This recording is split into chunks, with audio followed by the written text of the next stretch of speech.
Hello friends, welcome to plum and friend. Finally SRH team అయితే ఎలిమినేటర్లో RR టీంకి అగేనెస్ట్గా అయితే ఓడిపోయింది. నిజంగా ఆర్ఆర్ టీంకి అగేనెస్ట్గా ఎస్ఆర్హెచ్ టీం ఓడిపోయింది అనడం కంటే కూడా వైభవ్ సూర్యవంశీ చేతిలో ఎస్ఆర్హెచ్ టీం ఓడిపోయిందని చెప్పొచ్చు. ఎందుకంటే బ్యాటింగ్లో వైభవ్ సూర్యవంశీ అయితే అదరగొట్టేశాడు. అసలు నెక్స్ట్ లెవెల్ బ్యాటింగ్ చేశాడు.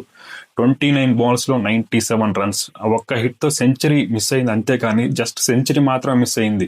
కానీ తన బ్యాటింగ్ చూస్తే మాత్రం మైండ్ బ్లోయింగ్. అసలు ఎస్ఆర్హెచ్ బౌలర్స్ని ఉత్తికారేశాడు. ప్యాట్ కమిన్స్ అయితే 4 overs వేసి 64 runs ఇచ్చాడు. ఒక్క వికెట్ కూడా తీయలేదు. ఎస్ఆర్హెచ్ బౌలర్స్ అందరూ కూడా వైభవ్ సూర్యవంశీకి బ్రేకులు వేయలేకపోయారు. నిజంగా వైభవ్ సూర్యవంశీ 15 ఏళ్ల పిల్లాడు. నిజంగా అతని గురించి అంత పొగిడినా తక్కువే. అంత అద్భుతంగా బ్యాటింగ్ చేశాడు ఈ మ్యాచ్లో. అసలు ఈ మ్యాచ్లో ఎస్ఆర్హెచ్ ఎక్కడ ఓడిపోయింది, అసలు డీటెయిల్ రివ్యూ కనుక మనం ఒకసారి చూసుకుంటే, ముందుగా ప్యాట్ కమిన్స్ అయితే టాస్ గెలిచి బౌలింగ్ తీసుకున్నాడు. నాకు అర్థం కాలేదు. ఎందుకంటే ఎస్ఆర్హెచ్ టీం ఎప్పుడు కూడా ఫస్ట్ బ్యాటింగ్ చేసినప్పుడు చాలా బాగా పర్ఫామ్ చేస్తారు. చాలా మంచి బ్యాటింగ్ అయినప్పుడు అందరూ మంచి ఫామ్లో ఉన్నారు. అలాంటప్పుడు ఒక ఫ్లాట్ ట్రాక్ దొరికినప్పుడు తను టాస్ గెలిచి బౌలింగ్ ఎందుకు తీసుకున్నాడో నాకు అర్థం కాలేదు. ఎస్ఆర్హెచ్ కనుక ఫస్ట్ బ్యాటింగ్ చేస్తుంటే ఈ మ్యాచ్ గెలిచే అవకాశాలు చాలా ఎక్కువ ఉన్నాయి. కానీ ప్యాట్ కమిన్స్ ఫస్ట్ బౌలింగ్ అన్నాడు. వైభవ్ సూర్యవంశీ అయితే ఉతికారేశాడు. పవర్ ప్లేలోనే 80 runs అయితే వచ్చాయి. అలాగే ఫస్ట్ వికెట్కి 125 runs పార్ట్నర్షిప్ వచ్చింది. అది కూడా 8 ఓవర్లలో. అక్కడే మ్యాచ్ అయితే పోయింది. నిజంగా వైభవ్ సూర్యవంశీ బ్యాటింగ్ చేస్తుంటే అదర్ ఎండ్లో జైస్వాల్ అయితే జస్ట్ చూస్తున్నాడు అంతే. జైస్వాల్ అయితే జస్ట్ 29 balls 29 runs మాత్రం కొట్టాడు. రన్నే బాల్ లెక్క స్కోర్ చేశాడు. మొత్తం వైభవ్ సూర్యవంశీ షోనే. అలాగే ధ్రువ్ జురెల్ కూడా 20 balls 50 కొట్టాడు. తను కూడా మంచి ఇన్నింగ్స్ ఆడాడు.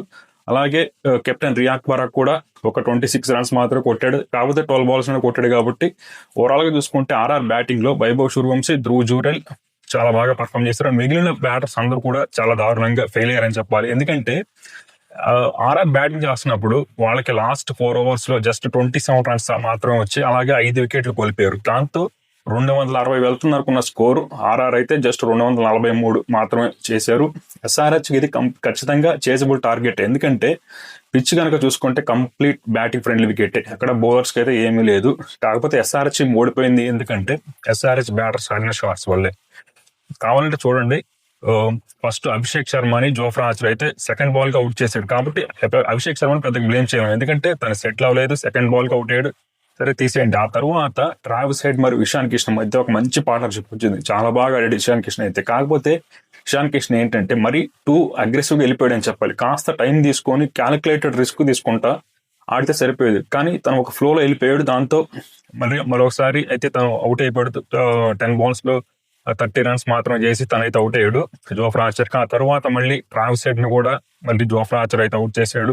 దాంతో ఎస్ఆర్హెచ్ టాప్ ఆర్డర్ వెంటనే అవుట్ అవడంతో ఎస్ఆర్హెచ్ అయితే ఆల్మోస్ట్ ఇక మ్యాచ్ చేదార్చుకుందని చెప్పాలి. కానీ ఆ తర్వాత క్లాసన్ ఉన్నాడు కదా, తను సేవ్ చేస్తాడు అనుకుంటే ఎప్పుడైతే క్లాసన్ రివర్స్ స్వీప్ ఒకటి ట్రై చేసి అవుట్ అయ్యాడు, స్విచ్ హిట్ ఒకటి ట్రై చేశాడు యష్ రాజ్ బౌలింగ్ లో, అది బిగ్గెస్ట్ మిస్టేక్ అని చెప్పాలి. నిజంగా క్లాసన్ ఆ షాట్ ఆడకుండా ఉండాల్సింది. ఎందుకంటే పిచ్ అయితే బ్యాటింగ్ చాలా బాగుంది. త్రూ ద లైన్ షాట్స్ ఆడుకుంటే సరిపోతుంది. రివర్స్ స్వీప్లు స్విచ్ హిట్లు కొట్టాల్సిన అవసరం లేదు. కాబట్టి క్లాసన్ ఆ షాట్ ట్రై చేశాడు. తనైతే ప్లమ్ ఇన్ ఫ్రంట్ LBW అయ్యాడు. రివ్యూ తీసుకున్నారు ఆర్ఆర్ అయితే. కాబట్టి క్లాసన్ ఎప్పుడైతే అవుట్ అయ్యాడు దాంతో 81 for 5 అక్కడ నుంచి ఇంకా అయిపోయింది. ఇక ఎస్ఆర్హెచ్ ఇంకా గెలవడం కష్టం అనుకున్నాం. కానీ ఆ తర్వాత కూడా మీరు చూస్తే నితీష్ కుమార్ రెడ్డి మరియు సరిల్ అరోరా మధ్య అయితే ఒక మంచి పార్ట్నర్షిప్ వచ్చింది. నితీష్ కుమార్ బాగా బ్యాటింగ్ చేశాడు. వాళ్ళిద్దరు బ్యాటింగ్ చేస్తున్నప్పుడు అప్పుడు అనిపించింది వీళ్ళు టాప్ ఆర్డర్ ఎందుకు ఎంత త్వరగా అవుట్ అయ్యారు, వీళ్ళు కనుక ఉంటే ఖచ్చితంగా టార్గెట్ అనేది చేజబులే. కాకపోతే వాళ్ళు అలా చేయలేదు. కాబట్టి ఇంకా లోయర్ ఆర్డర్లో ఇంకా ఎన్ని రన్స్ కొట్టినా రెగ్యులర్ ఇంటర్వెల్స్లో వికెట్స్ పడుతూనే ఉన్నాయి. కాబట్టి ఎస్ఆర్హెచ్ అయితే 196 runs దగ్గర ఆల్ అవుట్ అయింది. ఈ మ్యాచ్లో నిజంగా ఎస్ఆర్హెచ్ బ్యాటర్స్ ఫెయిల్ అయ్యారని చెప్పాలి. అలాగే బౌలింగ్లో కూడా ఫెయిల్ అయ్యారు. కాకపోతే బ్యాటింగ్లో మాత్రం నిజంగా టాప్ ఆర్డర్ ఫెయిల్ అవ్వడం, క్లాస్ని ఫెయిల్ అవ్వడం. కాబట్టి దాంతో ఎస్ఆర్హెచ్ అయితే ఓటమి చవి చూడక తప్పలేదు. నిజంగా ఆర్ఆర్ టీంలో ఇద్దరు ప్లేయర్సే ఎస్ఆర్హెచ్ పతనాన్ని అయితే సాధించారు ఎలిమినేటర్లో. బ్యాటింగ్లో వైభవ్ సూర్యవంశీ అయితే అదరగొట్టేశాడు. బౌలింగ్లో జోఫ్రా ఆర్చర్ అయితే 3 wickets తీసుకున్నాడు. ఇషాన్ కిషన్ది, ట్రావిస్ హెడ్ది, అలాగే అభిషేక్ శర్మది. అలాగే 3 ఇంపార్టెంట్ క్యాచ్లు అయితే పట్టుకున్నాడు. కాబట్టి ఇద్దరు ప్లేయర్సే ఎస్ఆర్హెచ్ టీం అయితే ఎలిమినేటర్లో ఓడించి ఇంటికి పంపించారు. మరి చూడాలి క్వాలిఫైయర్ 2లో ఆర్ఆర్ టీం ఎలా పర్ఫామ్ చేస్తుందో. ఎస్ఆర్హెచ్ టీం అయితే మంచి బ్యాలెన్స్ సైడ్ లాగా కనిపించింది. కాకపోతే ఈ రోజు మాత్రం వాళ్ళ బ్యాటర్స్ డిసప్పాయింట్ చేశారు. అలాగే బౌలర్స్ అయితే అందరూ చేతులు ఎత్తేశారు.